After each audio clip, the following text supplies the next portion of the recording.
چنانچہ امام بقی رضی اللہ تعالیٰ عنہ کے بارے میں آتا ہے کہ انہیں پتہ چلا کہ بغداد شریف میں بڑے بڑے محدث موجود ہیں، حدیث کا علم کا شوق تھا، پہنچ گئے بغداد۔ اب کیسے آئے وہ بعد میں بتاتا ہوں۔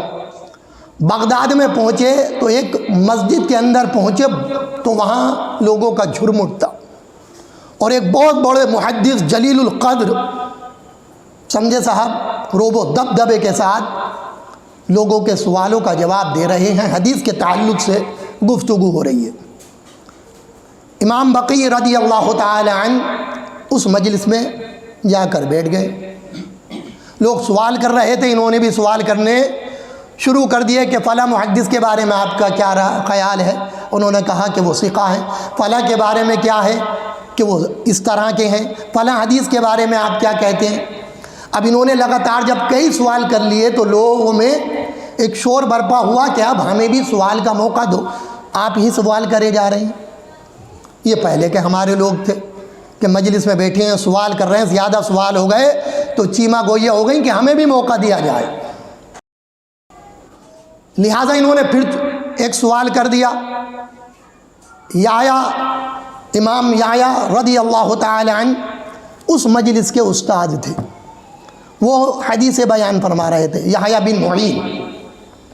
انہوں نے چوتھا سوال یہ کیا کہ امام احمد بن حنبل رضی اللہ تعالی عنہ کے بارے میں آپ کا کیا خیال ہے؟ اس وقت امام احمد بن حنبل پر پابندی لگی ہوئی تھی، کیونکہ حکومت سے آپ ٹکرا گئے تھے، سمجھ رہے ہیں آپ؟ تو آپ کے اوپر پابندی لگی ہوئی تھی کہ آپ کوئی درسگاہ قائم نہیں کر سکتے، نہ لوگوں کو علم دے سکتے ہیں، نہ لوگوں سے ملاقات کر سکتے ہیں۔ اتنی سخت پابندیاں امام احمد بن حنبل پر لگی ہوئی تھیں۔ انہوں نے پوچھ لیا، سر اٹھا کر انہوں نے دیکھا کہ سوال کرنے والا کون ہے، کیونکہ مجلس کے اندر ان کے بارے میں سوال کرنا گویا کہ اپنی موت کو دعوت دینا تھا، صعوبتوں کو برداشت کرنا تھا۔ لیکن قربان جاؤں، یحییٰ بن معین نے سر اٹھا کر دیکھا، ارشاد فرمایا کہ امام احمد بن حنبل ثقہ ہیں، اور ثقہ کے سردار ہیں، اور اہل سنت و جماعت کے قائد ہیں، اور دھرتی پہ اس وقت ان سے افضل و اعلیٰ کوئی نہیں۔ پرواہ نہیں کری آپ نے کہ حاکم وقت کیا کہے گا، اور اس کے جاسوس نگرانی کر رہے ہیں، وہ میرے بارے میں کیا جا کر کہیں گے۔ اب لوگ گھبرا گئے اور مجلس برخاست ہو گئی۔ امام بقی رضی اللہ تعالی عنہ کے دل میں تڑپ اٹھی کہ اب میں امام احمد بن حنبل سے ضرور ملاقات کروں گا۔ لہذا انہوں نے لوگوں سے پوچھنا شروع کر دیا، لوگوں نے پتہ نہیں بتایا، کوئی ان کے بارے میں گفتگو نہ کرتا، لوگوں کے اندر ڈر اتنا بیٹھا ہوا تھا، سمجھے، جیسے آج کل بیٹھا ہوا ہے۔ اشاروں میں پھر بھی لوگوں نے راہ دکھا دی۔ خیر انہیں پتہ مل گیا امام احمد بن حنبل رضی اللہ تعالی عنہ کا، اور یہ ان کے گھر پر، ان کے دولت خانے پر پہنچ گئے، اور پہنچنے کے بعد انہوں نے دستک دی۔ امام احمد بن حنبل رضی اللہ تعالی عنہ نے دروازے کھولے، اور کھولنے کے بعد ارشاد فرمایا کہ کون؟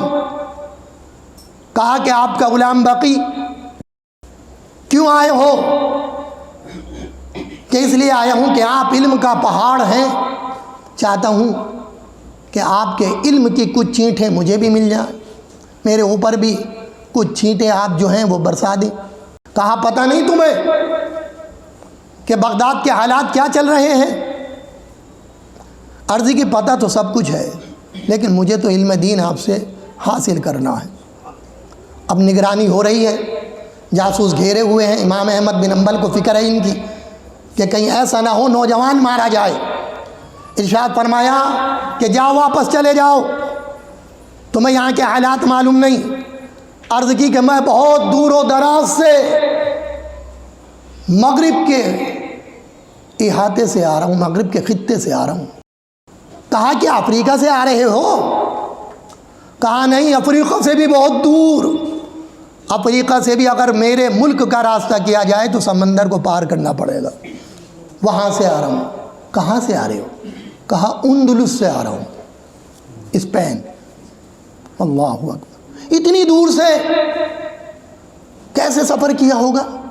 امام احمد حنبل خود کہہ رہے ہیں جب اس نے یہ بات کہی کہ میں اس شہر میں مسافر ہوں، انجان ہوں، کوئی میری جان پہچان کا نہیں ہے، بس علم کی تڑپ مجھے لے کر آ گئی، دنیاوی کام مجھے کوئی نہیں ہے، اور میں اندلس سے آ رہا ہوں، اسپین سے، صرف اس لیے کہ آپ سے علم حدیث، علم دین حاصل کر لوں۔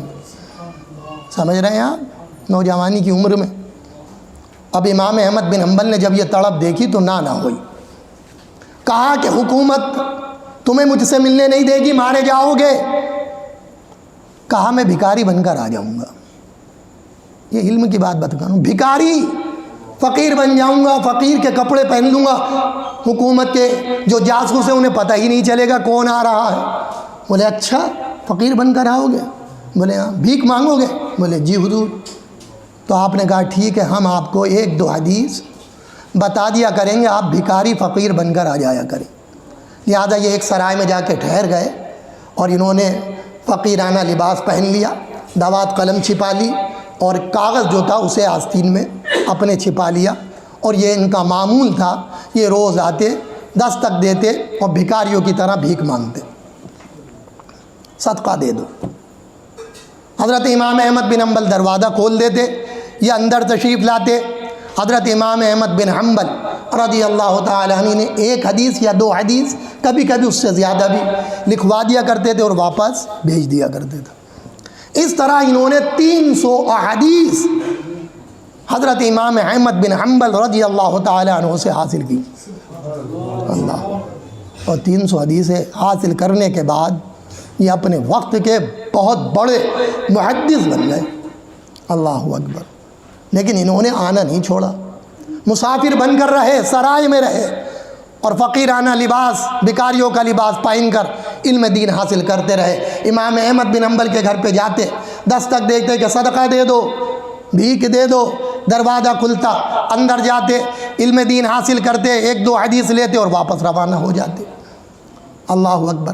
جب آپ کے اوپر سے پابندیاں ہٹا دی گئیں امام احمد بن حنبل رضی اللہ تعالی عنہ سے، تب آپ کی خانقاہ لگی، آپ کی درسگاہ لگی، تو امام احمد بن حنبل رضی اللہ تعالی عنہ نے ارشاد فرمایا کہ اگر کسی کو حقیقی طالب علم دیکھنا ہو تو امام بقی کو دیکھ لے، اور آپ انہیں اپنے قریب بٹھایا کرتے تھے، اللہ اکبر۔ حضرت امام احمد بن حنبل نے ایسا نوازا، ایسا علم دیا کہ اسپین کے اندر علم حدیث پھیلانے والی ذات امام بقی رضی اللہ تعالی عنہ کی ہے۔ سینکڑوں محدثین، مفسر، مجتہدین آپ کے شاگرد ہیں، بہت کچھ علماء اکرام نے آپ کے بارے میں لکھا ہے، مصنفوں نے کتابیں کی کتابیں آپ کے تعلق سے لکھی ہیں۔ حضرات گرامی، ایسے علم دین حاصل ہوتا ہے، ایسے وقار بنتا ہے، ایسے آتی ہے علم دین کی طاقت، ایسے بنا جاتا ہے عالم، ایسے نہیں بنا جاتا کہ ہم صرف زبانی جمع پونجی خرچ کرتے رہیں اور عمل ہمارا کچھ نہ ہو، سمجھے؟ علم دین حاصل کرنے کے لیے بہت پریشانیاں اٹھانی پڑتی ہے، تب کہیں علم دین حاصل ہوتا ہے۔